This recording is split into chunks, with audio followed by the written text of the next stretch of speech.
Hi there, welcome back to Aspis. Hi there. Today we're going to be talking about getting into Airsoft and what to expect from it. Yeah? No. I mean, it's a vital topic, really, isn't it, to talk to anybody about. It's good to make a start from somewhere. Yeah. Every journey has a beginning. Yeah, mine didn't. Mine definitely didn't. Not in the way you want it to, anyway. See, Airsoft is one of them niche hobbies, isn't it? There's not many people you'd talk to, really, that is, oh yeah, I'm an Airsofter, or, I used to do that a long time ago. It's a niche market, and really, you only find yourself surrounded by the people once you've started your process of starting Airsoft. Yeah, very much, yeah. It's kind of like you kind of start meeting people, and then you do realise it is quite a big community. Yeah. Once you've kind of started into it, you probably at that point didn't realise how big the community was. Yeah. From just talking to other people randomly, sort of thing. Yeah, definitely. And to get into it, the advice of if you're thinking about getting into Airsoft is book a game day at your local venue. There's so many variations of ways of getting into Airsoft, but it's working out whether it's actually the right sort of sport and hobby for you. So we'd always recommend play a couple of games at your local Airsoft venue. Yeah. That'll give you a good understanding of whether you want to keep playing. That's it, yeah. The type of player that you are, the type of riff that you want, the type of equipment and kit that you want, if you need it. So that's a good starting block, isn't it? It is, yeah. Your first game. Yeah, like anything. I think like anything like that. If you're going to play sports or anything like that, I think it's a case that you play it a couple of times. Is it something you like? Not all the time, know. But is it going to be something that if you enjoy it, then that's when you can start looking into whether you want to go further with it in various different ways. Kits, guns, or riffs, whatever you want to call them. Yeah, it's one of those really weird hobbies because there's so much to it and so much complexity, but it's so simplistic. Yeah. And really all you have got to do is start off by booking your first game day, and then again decide whether it's for you. From there, you can decide what sort of weapon system you want to use, what sort of kit you want to run, if you want any kit, because you don't have to. I mean, we've got a large group that we play with. There is a lot of us, and we mainly run created kits from films, or real life events. But World War II, Vietnam, that sort of stuff. But you can play in jogging bottoms and a hoodie. Absolutely, I've met many players who've been playing for a long time who do that, and they just buy a cheap carrier rig to store their ammo and a couple of mags. Yeah, that's it exactly. And they'll run with it like that. And you do, on game days you'll generally see there'll be you'll probably see predominantly the most people will be wearing a kit of some form. Because that's what they do. But there is a good fair proportion of people who do just turn up in a hoodie, some jogging bottoms, and like you say, a riff just straight off Amazon or something like that, isn't it? Well, I won't say it's off Amazon. Well, that's where I would go to if I wanted to get a cheap one.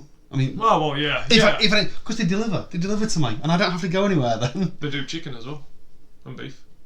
Do they? No. Oh. Idiot. God damn it.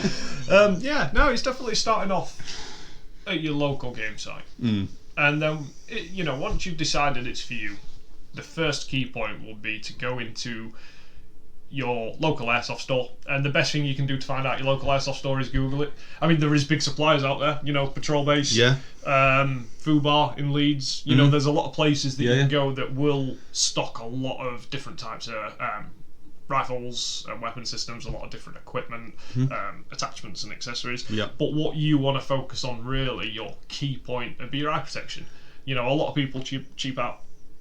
Yeah, and that's a really bad thing to. Certainly, you do not want to get your eye protection off Amazon. No. That is an absolute no-no. No, you want to get them from a proper Airsoft supplier, supply store, and then you don't have to go £100 to £300 on a pair of iPro, but don't go for the cheapest stuff that you can find online, because it's just. You get one set, don't you? Yeah. It's just not worth the risk, and you do get a lot of shots that the wind could just, carry it into your eye. It's happened to me several times, and you just You don't want to run that risk. No, definitely not. I mean, it's always the thing that like a lot of places. Well, you'll see it mostly on Amazon where you've got, it'll say airsoft glasses and stuff like that, and it's like, all right, it's saying it's airsoft glasses, but they're not rated.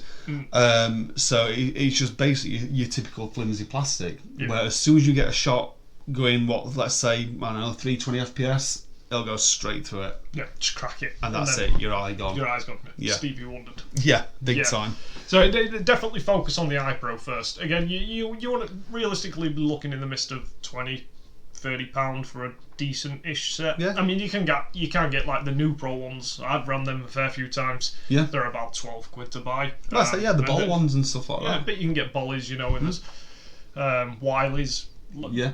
Army issue stuff that... Yeah, Soulfly and that lot. You Soulfly, yeah. Soulflies are pretty easy to pick off eBay. Like you can pick up second-hand Soulflies off eBay for about £20. Yeah, 20 quid. So there's loads of variations and brands, but make sure that that's the thing that you focus on first. Yeah. And then after that, I'd say Face Pro. Every player's different. Steve wears Face Pro all the time. You wear what they call the Delta mics or whatever. Yeah, I use those ones. I use the masks, generally I use the masks from what's that shop called now?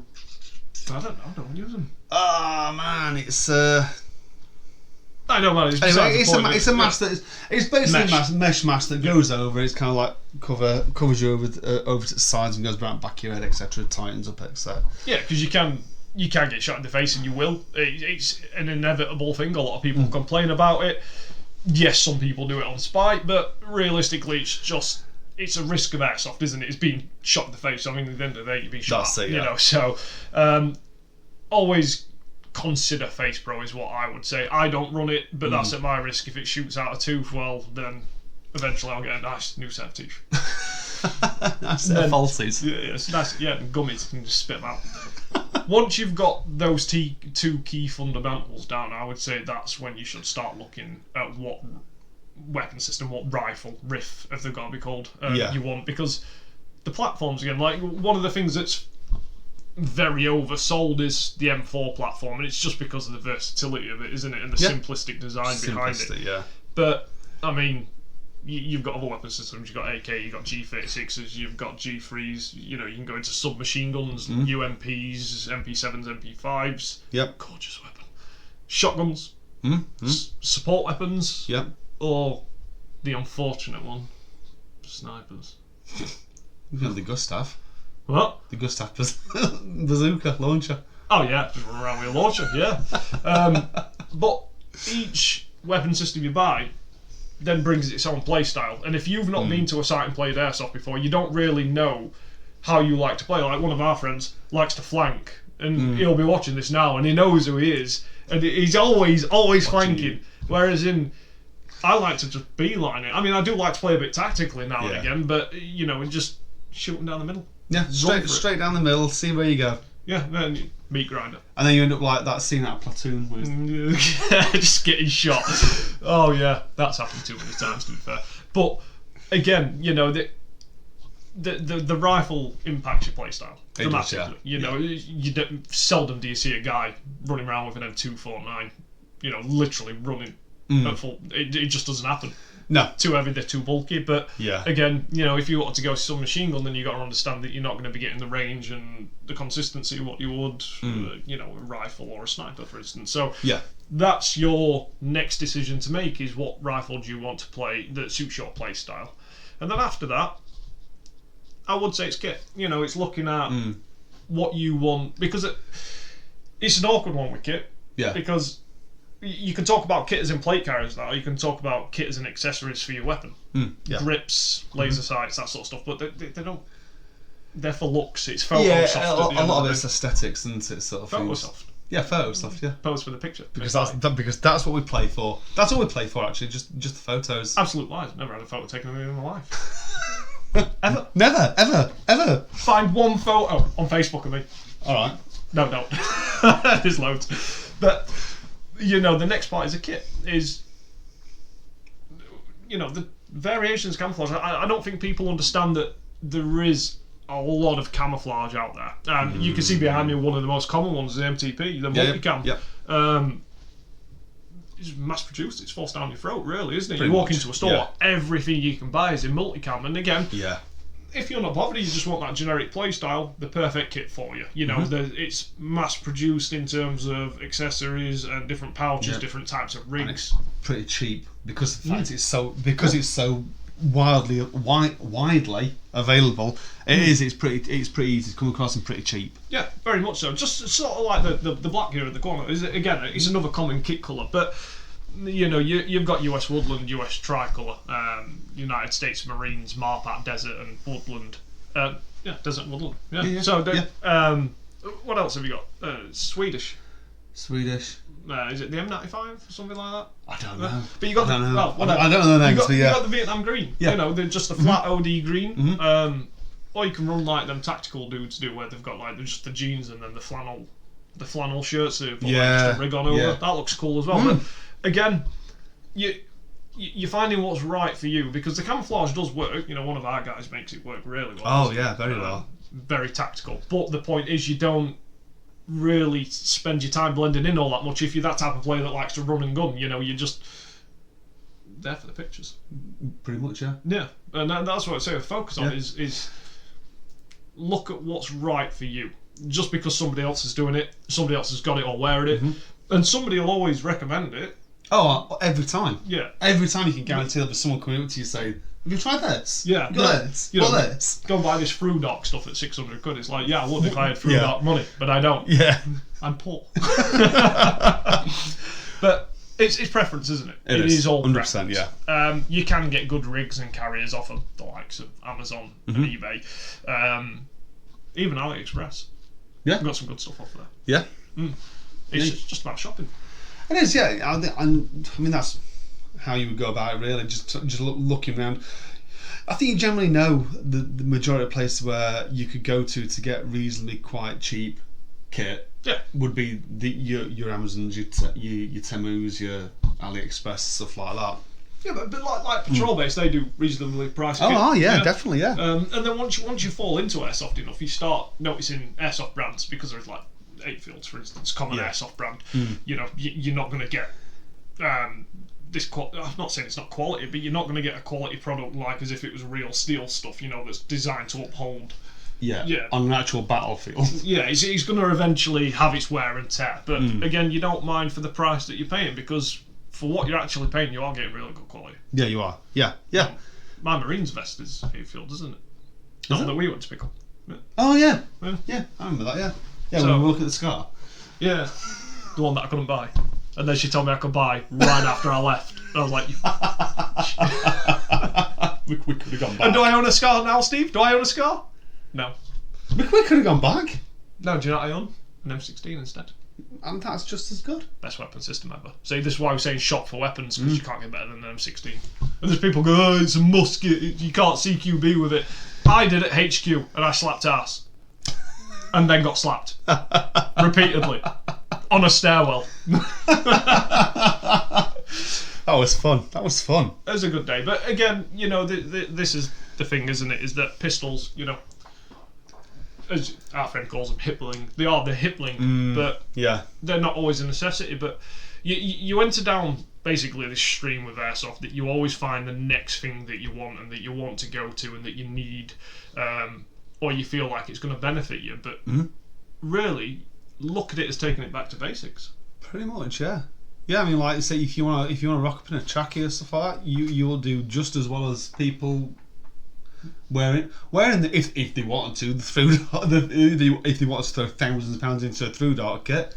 You're going to be just as capable of playing that game as they are. Yeah. It's just that some people decide to just spend a bit more. Yeah, very much so. If that, and I suppose you could say like kind of any hobby. If you kind of get that far into it, you know, and if you did want to make it your thing, let's say, an expensive hobby. Yeah, like the main thing that you do outside of work and family life. Then that's it. Yeah, you can easily do that, but. The understanding really is that you don't need to. No, you don't at all. You don't. No chance. No and way. One thing you need to understand with Airsoft and really expect for maybe your first game day or say your first game day in the aspect of, you've made a member, so really it's your fourth game day, is that the community is very diverse. There is a lot of people from all different ages, different backgrounds, walks of life, and it's a good community. Like anything, you get your one or two that unfortunately, they make a name for themselves and not the best of people to be around. They've always got an opinion. Always going to be, as we said, there's one of those kind of people at every site you go to. Yeah, but again, it's understanding that the community is actually quite welcoming. Yeah. I mean, I don't know about you and how you got into Airsoft, but I mean, I bought a £12 Mitch helmet, didn't know what to do with it, and then went to my first game day after I'd gone and spent £400 in Urban Airsoft on all this fancy kit, and rocked up at YTA Borderlands, got out of the car, and there was Will and Wayne walking past, and and I was like, "Can you help me?" and they're like veteran Airsoft players. They played for they probably invented Airsoft, to be fair. But that's the type of community that you need to expect, is that somebody will always let you have a look at the rifle, have a look at the kit. They will always give you advice. They'll always make you feel comfortable. And realistically, expect that you're going to get the people that don't. Yeah. But they are a minor smidge on really the community that's already at them sites. Yeah, I think, and to be fair, sometimes you'll get those kind of people that do, and they might only turn up once and you'll never see them again. But I think for me it was kind of, I haven't really come across that many people, to be honest, that are like that. If I'm honest, I think every time you go to a site there is always that one player. Yeah, but that's expected. It's expected, yeah. It's like playing online, isn't it? On like PlayStation or something, you're always going to go into a lobby where you've got somebody that's hacking or cheating, or you just shit at the game and call everybody a cheater. Well, it's like, but it's the thing, like anything like that. You could go and play football, and there's always someone who's hacking at your ankles and stuff like that in every tackle. There's always been that one person who's just a bit too much. Yeah. If you know what I mean. But it's seldom, isn't it? Really? It's seldom, yeah. But you will experience it, and that's really the thing, is to go in with an open mind. I'd say is, don't throw yourself at it. Take staged approaches so you can develop to be what you want it to be. Yeah, that's exactly. And then just mingle. And take good footwear. Actually, we've left that out. Ankle boots. Depending on what site, because obviously the sites that we play at, they're like heavy woodland, so obviously there's bits of ravines and deep root systems on the trees that you can. Yeah, rabbit holes and stuff like that. Whereas, obviously, some people might live close to like precinct where it's like a CQB. So still, you'd need good footwear and ankle wear just to protect yourself rolling. But I wouldn't say it's as important as it would be in a woodland site. Yeah, no, I mean it's best to have that kind of footwear, but it's not like you've got to have it. No, it's not like your iPro. It's like it's. But even with the iPro and the face shield, it's your own risk, isn't it? If you're going to go and cheap out on something, and when I say cheap out, I don't mean in terms of like the price you're paying for something, but if you're just going to try and cut corners to get the cheapest possible with not having full trust in the product you're buying. Yeah. You're going to suffer the consequences of it. I mean, there's an old saying, fuck around and find out. That's what you say in Airsoft a lot. Or dickhead switch. Automatic. If you get shot at by automatic, I always call it a dickhead switch. Because you've been a dickhead to get shot by automatic, but most people fire like that anyway, don't they? I'm just a one-tap guy. Bye. It's got always be the double tap. No, one should be enough. We're not opening this can of worms up. And this is the other thing that we're now going to go into there is going to be people, again, like we said, who cheat. You're hitting them and they're not. And there's a big thing in the community about, calling them out and arguing, but you shouldn't, really. Just ignore them. The game sites that we go to, they're so big that if you run into one like we did the other weekend, you can just go, alright, make your own rules, we're just going to go and play on this side. And actually, you find that, like he did, he gets halfway through the day and realises that nobody wants to go and play with him. That sounds wrong, but nobody wants to go and have them fights with him. No one wants to play with him. So he packed up and went home. And it's like, it's very easy to spread yourself out, isn't it? And it is, yeah. I mean, I think the other thing that I've found with Airsoft as well is that you'll always get these people who take it way too seriously. Yeah. like that. Gravy seals. Yeah. Yeah. Yeah, that's it, exactly. But it's like when we were at the site the other week, Yeah. And we were trying to push on those barrels, and yeah. so you've got this one guy. Obviously, this guy is like is me, so you can tell this guy goes. He looks like he's straight out of a story, like an action film. Like in all fairness, if you walked in right to your home and he was in bed with your missus, you would tuck him in.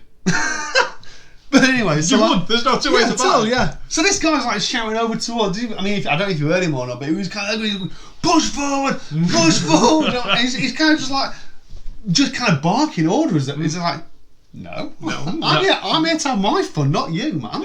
I'm not taking orders off you or anything. I'm here to have my fun. This is what I've paid to do. I've come here to have a laugh with my mates. Yeah. Not. Just take it too serious. Not to. But there is teams in Airsoft though. That's the thing is, there's teams in Airsoft. It's not professional or anything like that. I'm not saying they're not good players. They're self-formed teams, aren't they? Yeah. They're not like sponsored teams or anything. So you can go and play in that style where you're over the shoulder and you are treating it very militaresque, if you will. You tactically as much as possible, or you can just do what I do and stop mid-fight and just be like, let's make a great photo, and just get domed in the face while you're like, I'll take it, but I need to finish this first. I don't know, because we use radios a lot though, don't we, as well? So you can use the radios to communicate in the way that you can which are pretty cheap. You can get like Baofeng, is it? Baofeng? I don't know. It's a radio. It's a radio. It's on eBay. Yeah, just type in UV5R and it comes up there. They're about £10 to £20, but again, not a necessity. But if you want to go with friends, it enhances the gameplay in that respect. To me, it does anyway, because you kind of remain in, you kind of chat, and it's not like saying, tactical chat. You can it's ready a message and go, you're an idiot. That time when I was playing and Don comes over the radio and he's like, be quiet, and I've got you on the speaker box, and then I'm just like sneaking up to a guy and he turns around, I was like, shit. And he even looked at me. The worst part is he condescended the life out of me. He just looked at me and went, are you going to take it? And I was like, I'll just go back to yeah, mate, I'm done. Yeah. But that's really what Airsoft is like me, you can go on your own, but you can end up there's a group of about 40 of us, and you enjoy the people. You find people who've got your same personality and play style, and you enjoy the company, and you go from something really little to something really big very quickly. Oh, yeah, very much so. Yeah, it can. So, yeah, I'd definitely say give it a go. Probably longer than what you think you need to give it. If you think, I can just dive straight into this, have a game or two first. If you have a game or two and you're still unsure, have another game to make your mind up. Again, I don't know, to me, I've got to admit, when I first did it, I think my second game, I was sold on it. My first game was to try it out. My second game sold me on it, that this is just a real good laugh. I was sold on it when I bought that cheap Mitchell. I was mega sold on it. But then, I realised quickly that paintballers need heroes too. Yeah. That's gross. There's paintballers out there, isn't it? Sodom. Yeah. It's called Aspis Airsoft, not Aspis Paintball. Nobody cares about paintball. I do actually. It's good, but if you've ever been paintballing, you've never been airsofting. Two completely different things. Paintball's very fast-paced, very close-knit arenas. It's high FPS as well, isn't it? I think hurts more. It does. I thought anyway. Personally, but yeah, it's if you've been paintballing and then you go airsofting, it's two very different things, and it gives you a good understanding of what you're going to get. But again, it's more realistic. The weapons look more realistic. The equipment, if you go down that route, and the engagement range is a lot longer. Yeah. Again, paintballers need heroes too. I saw some of that patch not too long back. That's a good patch. That is a good patch. But yeah, that's really it for this video. I mean, it's just a general discussion to give you an understanding and provide a little bit more comfort into knowing that if you're going to take your venture, actually, it's a lot easier said than done. And yeah, very much so. Yeah.